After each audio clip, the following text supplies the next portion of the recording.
हाय, कसे आहात सगळेजण? मजेत ना? आता माझा प्रवास आला आहे परशुरामाच्या देवळामध्ये. परशुरामाचं देऊळ म्हटलं की आपल्याला आरती आठवते, परशुराम प्रकटला, हे परशुराम प्रकटला असं आपण आरती करताना म्हणतो. आणि खूप सुंदर वास्तू आहे इकडे.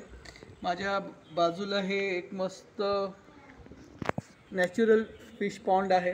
याच्यामध्ये स्टार टर्टल्स आहेत आणि बाकीची ही सगळी मासे आहेत, नदीतले मासे. खूप जबरदस्त वास्तू आहे. आणि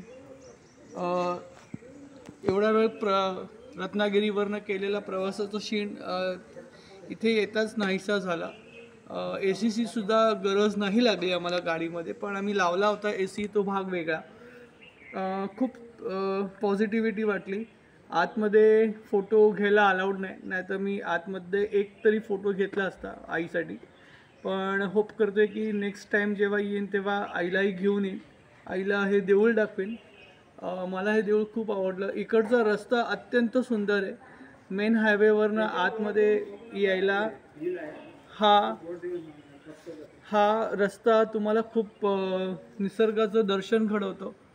जेव्हा कधी तुम्ही कोकणात याल किंवा गोव्याला जात असाल तर ह्या देवळाला नक्की भेट द्या आणि इकडचं निसर्गाने उधळलेलं सौंदर्य तुम्ही बघा आणि एन्जॉय करा आणि निसर्गावर प्रेम करा. Thank you very much.